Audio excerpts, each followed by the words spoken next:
Yo, what's good, YouTube? And today we got How the Omnitrix Work by Shell Shock Technologies. Alright, y'all. So this look like it's gonna be good because I have always wondered what in the world the Omnitrix, how exactly it works and how exactly everything is done. You know, the way it turns you into the aliens, the way it turns you back into human, all that stuff. And hopefully it explains all of that. I don't know. Maybe it will. Maybe it won't. But anyway, if you go on and like this video, please leave a like, comment, subscribe, all that good stuff, and share this video, share your cool stuff, turn the post notification bell so you never miss when I upload a video. And yeah, we about to get straight into it. Let's go.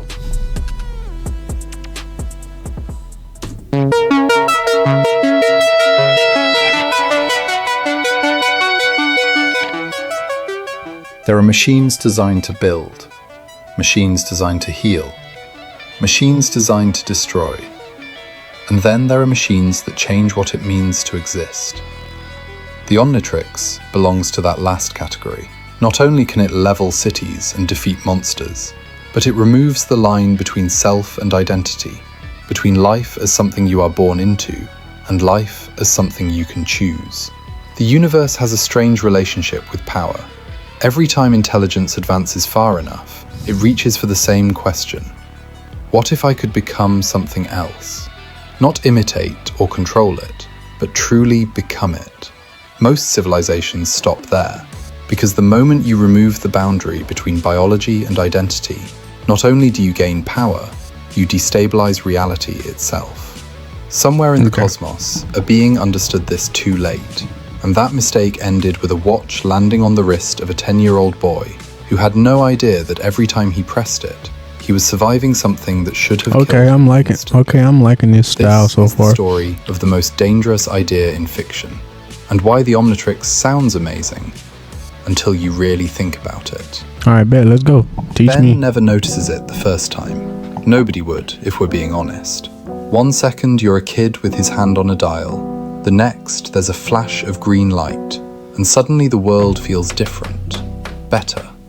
Your arms are too big, or too hot, or not even arms anymore. Gravity pulls differently. Sound hits harder. The ground feels wrong under your feet.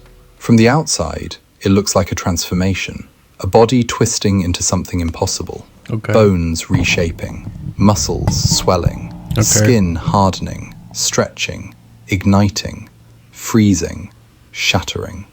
Cartoon logic tells you it's fine, that this is just how superheroes work. But if that's what were really happening, Ben would be dead, instantly. If Ben's human body actually tried to do what the Omnitrix appears to show, his nervous system would collapse before he could even think. No brain could remap itself fast enough to control new limbs. No immune system would tolerate foreign biology without turning on itself. No skeleton could expand, compress, liquefy, or ignite without total collapse.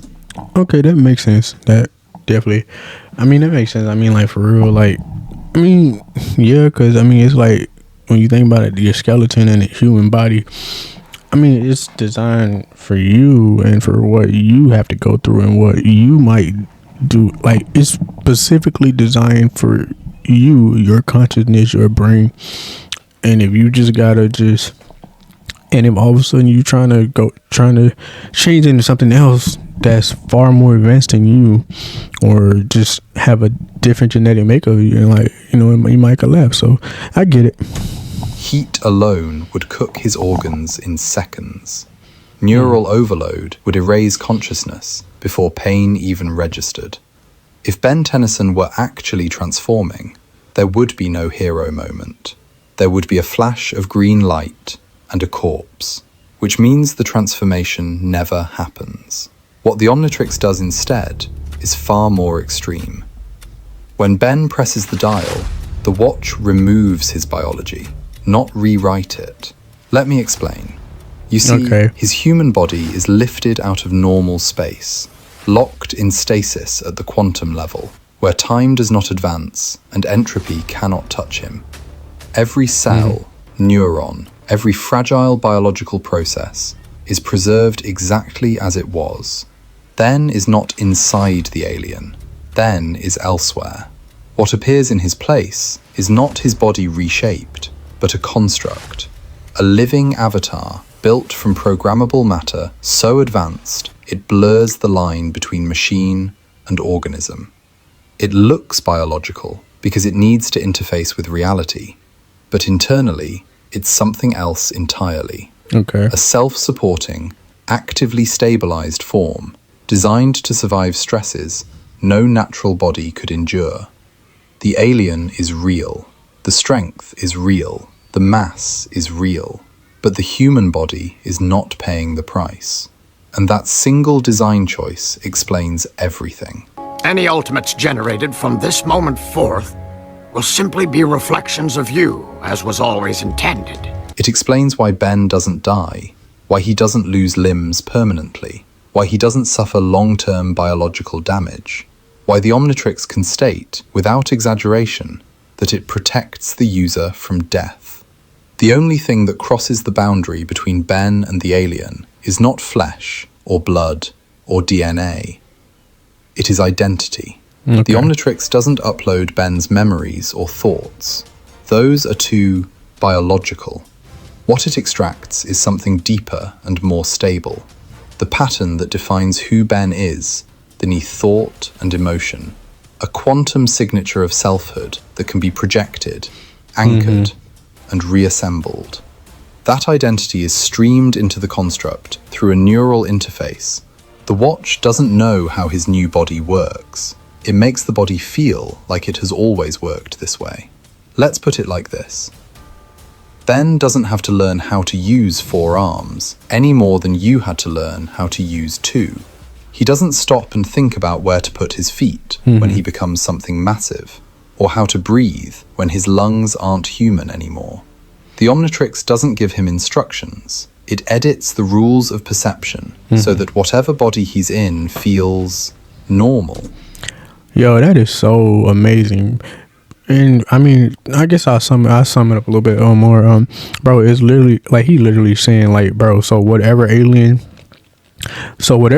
being turned into, whether that's Ripjaws, Heat Blast, Forearms, Humongous or Gray Matter, Big Chill, Arctic Guano, or Jet Ray, the Omnitrix literally make him feel like he's always been that particular alien. He's always known how to use their powers. He's always known how to fly, swim, jump, or whatever, just like them. Like as if he was always that alien. Like as if he never had to change that alien. So he automatically knows what to do, knows how to do, because whether he's stink fly forearms, their limbs act like normal limbs. Like his, okay, like how you know how to walk and how you know how to pick up stuff and how you know how to run. Being automatic, like when he transforms to stink fly, he automatically knows how to fly. New limbs feel intuitive.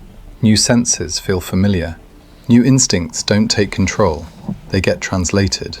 It's like dropping Ben into a foreign country and instantly giving him fluency, muscle memory, and cultural context all at once. Yeah. He still makes his own decisions.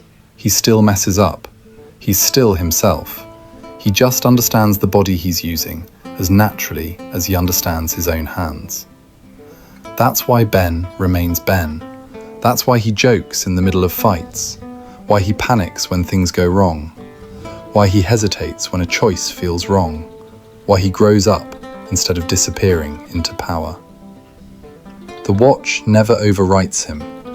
It preserves him. And that technology, quietly running in the background every single time the dial turns, solves the oldest problem any intelligent species has ever faced. Because if you can move consciousness out of one body and into another without damage, then death stops being a hard rule of the universe. It becomes a logistics problem. What the freak is going on? Flesh, then flesh is replaceable, repairable, optional. That's the part people miss. The Omnitrix isn't impressive because it turns a human into an alien. It's terrifying because it turns identity into something you can carry. But even that still isn't the full picture. Because the watch on Ben's wrist doesn't actually contain the aliens he becomes. If it did, it would be absurdly heavy, dangerously unstable, and outdated the moment any species changed even slightly. Instead, the omnitrix works the same way your phone does, except instead of videos and messages, it streams biology. Somewhere far away exists Primus, a planet-sized system that doesn't just store genetic material, but understands it. Every species catalogued not as a frozen snapshot, but as a living, adaptable framework. DNA on Primus isn't treated like a file, it's treated like a program. So when Ben picks an alien, the omnitrix doesn't use a template. It checks the species, the situation, and Ben himself, then builds the form that works best right now. That answer is built on the fly, adjusted, optimized, and compiled in real time. That's why Ben's aliens subtly improve over time, why he gains better control, why movements get smoother, why abilities feel more refined. It's optimization. The omnitrix is watching what works, what fails, what stresses the system, and what keeps Ben alive. It's learning, which means the watch isn't just a tool, it's a student, and students need rules. Kevin didn't interface with alien biology through a translator or interpreter. He absorbed it directly. No safety layer separating who he was from what he touched. Imagine plugging 10 different operating systems directly into your brain at the same time and telling them all to run at once. Kevin's body tried to obey everything, and it shattered him. The omnitrix never allows that to happen. I remember this particular episode when I was a kid, when it first happened. I'm not gonna lie, this particular part right here, where Kevin just transformed into everything in the way the animation was, I ain't gonna lie, this don't disturb me, it creeped me out. Every form Ben uses is isolated, sealed off, hard-walled from his true biology. Nothing crosses the line without permission. The watch doesn't just protect Ben from alien DNA, it protects alien DNA from Ben. And when that separation is threatened, the system shuts itself down instantly, because uncontrolled access isn't power, it's collapse. That's also why the limits people joke about, the timeout, aren't flaws, they're mercy. The omnitrix doesn't run out of energy. It pulls power from sources so fundamental they barely count as fuel. What it runs out of is tolerance, heat buildup, quantum instability, stress on containment fields holding impossible things together. The timeout isn't punishment, it's the watch saying, if we keep going, someone doesn't walk away from this. Sometimes that someone is Ben. Sometimes it's the space around him. Master control disables those limits, which is why it isn't freedom. It's trust, given without restraint. Smart founders know something. That makes so much sense, and bro literally broke it down on a good level. Most people miss. Get your domain name even if you're not ready to launch your business. With Wix. And the larger the form Ben uses, the more obvious the truth becomes. Creatures that should collapse under their own mass don't, because they aren't built like natural organisms. They're mostly empty space, internally supported by active stabilization and exotic matter structures. They're not muscles pulling on bones, they're equations holding shapes together. Their bodies are less biology and more math, solutions to physics problems that reality normally refuses to solve. That's why their bones aren't really bones, why their muscles aren't really muscles, why their skin behaves like armor 1 second and fabric the next. They're walking loopholes. And that's why the beings who truly understand the omnitrix fear it. Even the ultimate forms aren't upgrades in the way people think. They're simulations. The omnitrix asking a single, brutal question and answering it without sentiment. If this species were forced through extinction-level combat for 1 million years, what would survive? And then it builds that answer. Proof that evolution isn't sacred, that nature isn't perfect, that survival can be optimized, accelerated, redesigned. Azimuth never wanted that lesson learned. He didn't build the Omnitrix to dominate. He built it to end war by making understanding unavoidable, to force empathy not through words, but through experience. So Azimuth did something reckless. He trusted a child. Ben wasn't chosen because he was strong. He was chosen because he could still change. The Omnitrix doesn't test combat skill. It tests character. It unlocks slowly, cautiously, as trust is earned. And that's why it never fully opens. Because godhood without empathy isn't evolution, it's extinction. In the end, the Omnitrix isn't a watch.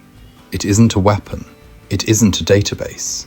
It's a machine that turns difference into experience. A device that forces you to live inside another body, another perspective, another way of being. And that is the most dangerous idea imaginable. Because once you can become the other, hatred has nowhere to hide. Ben Tennyson doesn't save the universe because he's the strongest thing in it. He saves it because the Omnitrix keeps putting him in someone else's shoes, until understanding becomes instinct. And every single time the dial turns, the watch gives him the same gift. Not power, but the chance to choose who he becomes next. And that's basically how the Omnitrix works. Not necessarily a transformation, but a system that makes transformations survivable. It's easy to think that the watch just turns Ben into aliens, but what it actually does is keep him alive while something else exists in his place. Superman works the opposite way. There's no system separating him from his power. His body is the system, and understanding how that works is a shocking story for another time. Alright, y'all, man. Great video by Shell Shock Technology. I'm going ahead and subscribe to bro. That was an amazing video on letting you know how the Omnitrix exactly works. I want to see what else he has on his channel. I mean, it looks like he only has one thing on his channel, I guess. It looks like he only has one video per se, but he has multiple shorts. Multiple shorts on his channel.